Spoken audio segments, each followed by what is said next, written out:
Olá pessoal, como é que vai? Tudo bem? Bom, eu estou aqui para falar de um livro que eu amei de paixão. Este livro se chama Palácio de Inverno, do John Boyne, pela Companhia das Letras. Eu adorei esse livro, gente. Eu não sei explicar para vocês. Assim, o final do livro para mim é fantástico. É de certa forma um pouco previsível, mas é fantástico. É muito bonito. Acho que foi muito bem construída a história. Acho que vale a pena dar uma lida nesse livro. Quem não conhece o John Boyne, ou para quem já leu algum outro livro dele e não gostou muito, dê uma chance para esse livro. Quem sabe você pode gostar. É uma história fantástica, muito bem construída, e a narrativa também é bacana porque a gente tem duas narrativas na realidade. A narrativa que se passa na Rússia e a narrativa que se passa em Londres. A narrativa que se passa na Rússia, ela vai de 1914 mais ou menos até 1919, enquanto que a narrativa que se passa em Londres, ela vai de 1981 até 1919. Então o que acontece? As histórias elas se encontram no final, certo? Então vamos falar do que acontece no começo do livro, que se passa em 1981. Existe um senhor de 82 anos chamado Georg Yashmenev, e ele está casado com uma senhora que está com câncer chamada Zoya, e ele começa a partir de então contar a história da sua vida, basicamente isso. Então ele começa a relembrar dos tempos de infância dele, né, em que ele vivia numa casinha, numa vila chamada Kashi, e com suas irmãs e seus pais. E eles eram muito, muito pobres, mal tinham o que comer. Daí depois ele passa a narrar, aí já entra na narrativa principal, eu diria, né? Que é a narrativa que corre linearmente na Rússia. O que acontece? Ele, chegando à adolescência, ele tá com um amigo chamado Kolek, Georg, e um amigo chamado Kolek, e numa determinada época chega a passar na região o general Nicolau Nikolaevich, e esse cara, ele é muito odiado por algumas pessoas e amado por outras, porque eles são considerados, ele é da família imperial, e a família imperial é considerada como o czar, por exemplo, que eu acho que é primo do Nicolau, ele é considerado como um deus na Terra, né? Como um emissário de Deus na Terra. Então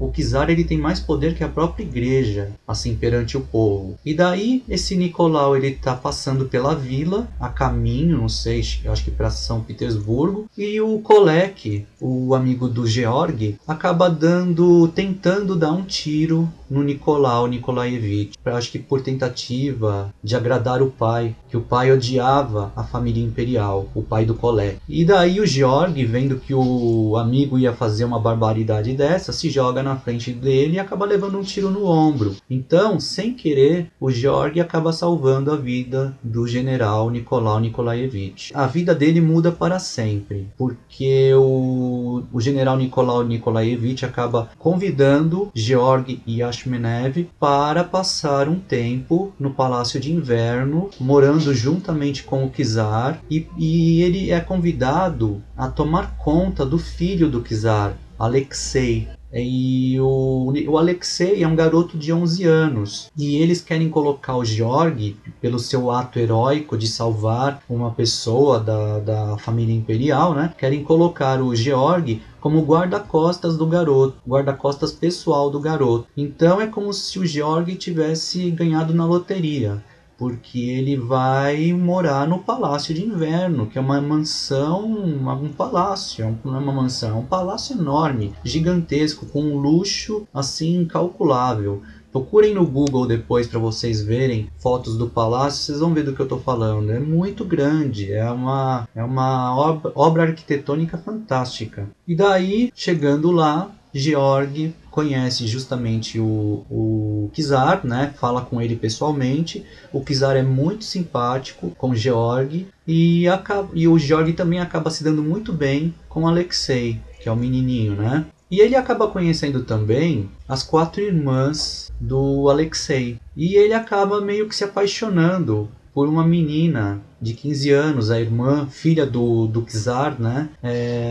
Chamada Anastácia. E aí começa a rolar um romance entre eles. velado, logicamente, porque o pai, o czar Nicolau II, e a mãe, a czarina Alexandra, não podem saber dessa relação dos dois, né? Porque ela tem que casar justamente com um cara do nível social dela. Não só do nível social, tem que casar com um príncipe, tem que casar com... Tinha que casar com alguém de uma família real. Até aí tudo bem. Então eles acabam tendo o relacionamento deles às escondidas, né? Por debaixo dos panos, sem ninguém saber. E aparece um padre aí no meio dessa história, um tal de Grigori. E ele é um padre bastante sacana, e eu não vou falar muita coisa a respeito desse padre, porque ele desempenha um papel fundamental na história. Não fundamental, mas assim, que vale a pena, assim, e seria um spoiler. Então tá, daí o que acontece? Voltando para a narrativa que volta no tempo, que seria em Londres, então o Georg, já com 82 anos, vai contando a história da vida dele, daí ele vai descendo, como é que fala? Nos anos, vai falando da esposa dele, vai falando dos amigos que eles conhecem.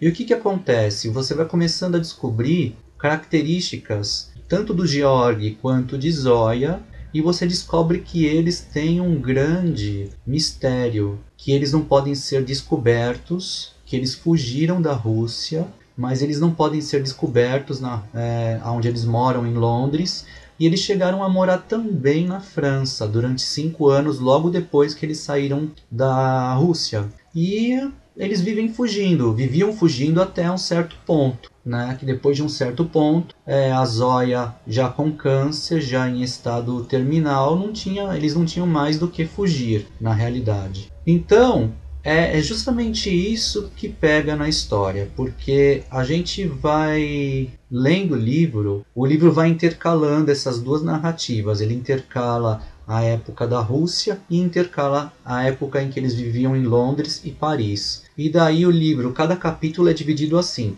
Começa falando da Rússia, depois vai para Londres, depois volta para a Rússia, depois vai para Londres de novo. E você vai tomando conhecimento tanto do que acontecia com Georg, quando ele vivia no Palácio de Inverno, juntamente com o czar, né? E o que acontece com Georg e Zoya quando eles estão em Londres em várias épocas do ano. É mais ou menos isso. Não tem mais o que falar da história. A história é basicamente essa, mas a história de amor que rola entre Georg e Zoya, o amor que existe entre eles é algo tão bonito. Eu acho que é isso que me deixou, como é que fala? Me deixou apaixonado pelo livro.